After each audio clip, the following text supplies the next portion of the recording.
బాప్తిసం తీసుకుంటే ఆ పరలోకం వస్తుందంటే అందరూ బాప్తిసం తీసుకుంటారు. ప్రధానమంత్రి నరేంద్ర మోడీ కూడా నీళ్ళలో మునిగిలేస్తాడు.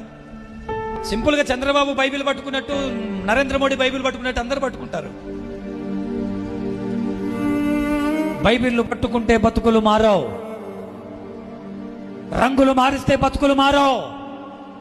మనస్సు మారాలి, బుద్ధి మారాలి, నీ విధి విధానం మారాలి, నీ హృదయంలో ఉన్న తలంపులు మారాలి.